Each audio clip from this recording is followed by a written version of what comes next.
I look like this, but we're just gonna roll with it. Hey, hello, what's up beautiful people? And I'm back with another video. In today's video, I really wanted to focus upon what I've been going through in my life and can you shush please? How I balance a completely full course load, 2 jobs, and you know, sometimes a social life. So these are all the little tips and tricks that I've picked up over the years. I'm now heading into my 3rd year of university. I have some summer courses. One just finished, one is still going on, and then I start another one tomorrow. So definitely very busy. I'm just trying to survive and thrive, what can I say? So without further ado, let's get to it. And the first thing that I always do when I know I have a lot of stuff to get done is create a checklist or a schedule. This may seem pretty obvious, but I always find that I get more accomplished when I have a running list going and I can actually like write stuff down as soon as I think about it and then check it off as soon as I think about it. So this, hi. You joining us? All right, Ollie's joining us for the video. This is Ollie. He's a dog that I house sit. So here he is. He's the star of the video now and views just went up 180%. So anyways, this is my checklist for the past 2 weeks. So as you can maybe see, other way, I have stuff on the list. I think it's backwards. Jessica, you are in 3rd year of university. How did you think it was gonna be backwards? I swear I passed grade 10 optics in my science class. This is what I'm talking about how like tired and just out of it I am. Oh well, there's stuff on the list and I check it off. Some stuff I didn't get done, but we'll talk about that in a few minutes. And then this is my list for this week. And writing out video outline is just what I did. So, hey, getting stuff done. Not only is it really satisfying to physically check off something when you get it done, you just kicked me. Honestly, it's a way for me to help remember what I actually need to get done. Stop, I'm a hand dogger, Ollie. It helps me remember it helps me remember what I need to get done since I've had several concussions and I have an awful short-term memory.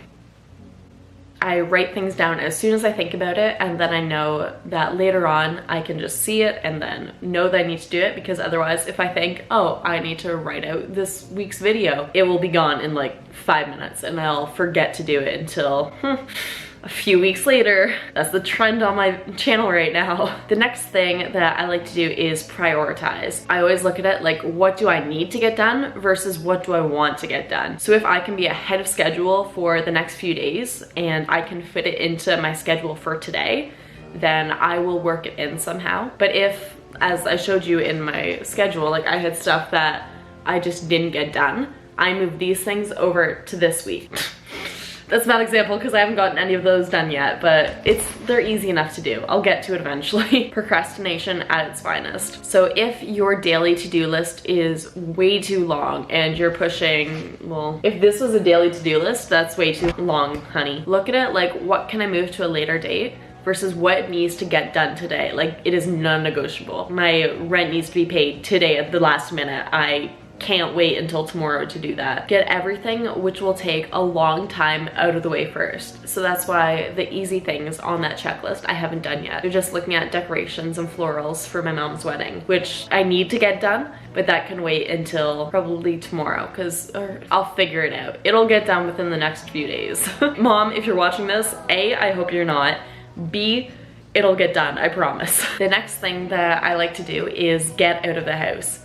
I find that when I am sitting at my desk all day, I don't want to get stuff done. I like to move to the bed, which is right beside my desk, and have like a 4-hour nap. It's pretty regular for me. So if you always study and get work done at the same place, it can get really tiring and boring to always see your desk and think, oh, I have a lot of schoolwork I need to do. I don't want to do it. It's so boring. I hate that desk. Ew.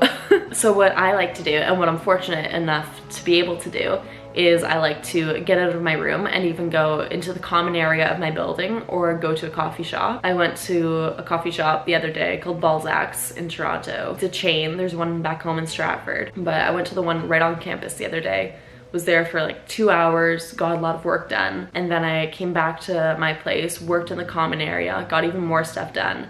And then lo and behold, as soon as I got to my room, I thought, I don't want to get anything else done. And with my job, it's remote, as in I don't need to go into the office every day. I have bi-weekly checkups with my boss. And it's actually a position which I created myself, and it's a paid position, not volunteer. So if you want another video regarding how I kind of created a position that completely aligns with my career path, then definitely comment that down below and I'll be happy enough to do it, because you know, it really makes me feel like a girl boss. The next thing, which I will admit I am awful at doing, is don't take on any more than you can handle. Like I just said, I have the job which I just created.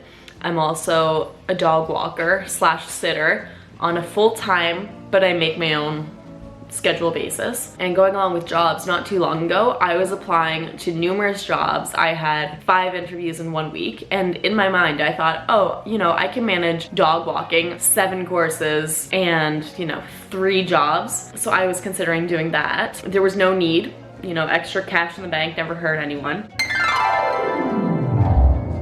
But I knew I won't be able to handle this. If everything went the way I wanted it to a few weeks ago, I would be taking, let me sit up for you to hear this. I would be taking 7 summer courses, have 3 jobs, and try to fit in sleep and eating somewhere in there. I couldn't have done that. I don't know anyone who can do that. That is beyond insane, and I'm beyond insane for even thinking that I could. Not to say I couldn't, because but I know I couldn't for my own sanity and my quality of work and school, actual job. It wouldn't have been anywhere near what I know I could have done. So I really needed to rein it in and see, I know I can only take 6 courses the next semester. I'll only take 3 over the summer. So I really limited myself so that I could actually enjoy my life.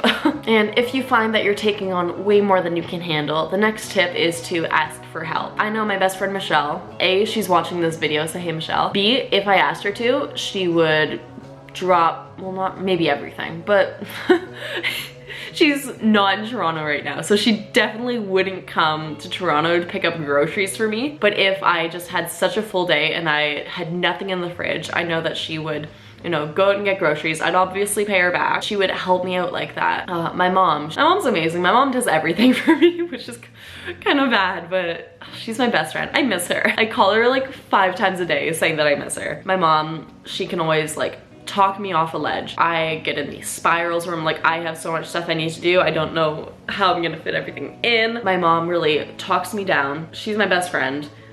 If you don't have as great of a relationship with your parents as I do, at least my mom, definitely find your family somewhere else. Honestly, Michelle feels like a sister to me.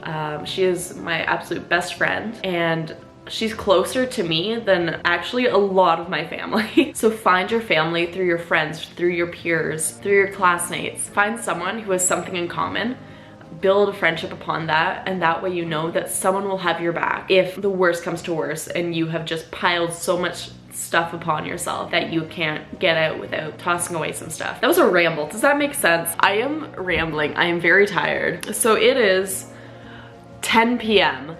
I have a coffee, and that brings me to my next point, which will be very hypocritical, which is coffee is not a food group. You cannot build an empire off of sleep deprivation. Although you may think that you can, and you may think like, oh, I can work off 1 hour. It may seem like you can, but in the long run, what are you losing out on? Your body isn't getting the sleep that it needs. Let me just pause and take a sip of this coffee. Although it may seem effective, your body can't handle that for a long period of time. I have a friend who would go like genuinely days without sleeping. There's one time he told me he was hospitalized because he went like a week without sleeping. Don't be like him, and don't be like me. Get some sleep. But rather than making yourself a coffee at, 10 p.m., if it's safe and if you're able to, go for a walk. Just get out in the fresh air, no headphones. Definitely bring your phone, because don't go anywhere without a phone, especially at night, and especially if you're in a city like Toronto. Go out, no headphones in, and just really listen. Listen to the trees as they sway in the wind. Listen to the cars passing, and just stay focused and really center yourself. Breathe in the fresh air and just know that it's gonna wake you up. The fresh air is gonna wake you up. I don't know how. There is no fresh air in Toronto, but when I was in Yellowknife, okay. If you've seen that video, you know how many times in that video I said, oh, I'm so tired, oh, I'm tired. Let me tell you, I was off my iron pills and I'm anemic. I was off them for like 2 weeks and I was sleeping like 4-hour naps and then still like 8 hours at night. My body was so out of whack. So that explains it. If you've seen that video and you thought, oh, this bitch, like she's sleeping all day and she's in such a beautiful place like Yellowknife, that's why. The last point that I have in this video is to be forgiving but focused. If you cannot get some stuff done on your list, or you need to completely drop some projects because for your own sanity and your own health, it's not good. Be forgiving to yourself. Recognize that there is a reason why you cannot take this on, but stay focused for what your end goal is. For me, I had to drop a course last year because I was taking 7. My grades were suffering in all my classes. I was really upset because I didn't want to drop the course. It was pretty late in the semester, but I wasn't going to class and I just really wasn't in a good place in life. But after I dropped that course, I forgave myself. I recognized why I needed to drop it, and then my grades improved in all my other courses. This is not a lie. I got an A+ in ecology, which is what I want for my master's. I am still so stoked off that. Like getting an A+ in an ecology course, which is what I want to do, like I'm so stoked about that. I'm still amped off that, and I'm going off of that high almost from that success, and it's driving me forward to my next goals. And that probably wouldn't have happened if I didn't focus on what I could actually achieve. And if I didn't drop that course, who knows? I still might have gotten an A+ in ecology because, you know, I'm just that bitch. But you never know. I don't know. But know your limits, stay within it. That is the new title of this segment. All right, guys, with that, as you can see, I am pretty high energy tonight, and this is only my 2nd or 3rd coffee of the day right now. I've only had like a couple sips, so this is just me going off the ecstasy of life. I swear I am 100% sober because I need to get a lot of I need to get a lot of stuff done. So thank you so much for watching this video. I feel like this video motivated me to get back to work and finish an essay, which is due next Tuesday. If you'd like a video about kind of my study habits throughout the summer, definitely be sure to let me know. I kind of want to do it, but I want to know if it's something that you guys would want to see. So definitely leave a comment down below for any video suggestions, questions in general, comments. I'm really trying to get this channel back up and running, and I'm really trying to become authentic. There are quite a few videos where I just couldn't care less, if I'm being honest. It was just something to get it out weekly. And then I took time off, and I'm in a really good place right now. So I'm really gonna live off that and keep being this positive and motivated self for all you guys, but most importantly for me. As always, I will leave my social media down the down bar, and I look forward to seeing all you beautiful people in my next video. Bye guys. Okay, well, there's Ollie. He just doesn't care right now because he's not motivated and he doesn't have a list of stuff to get done.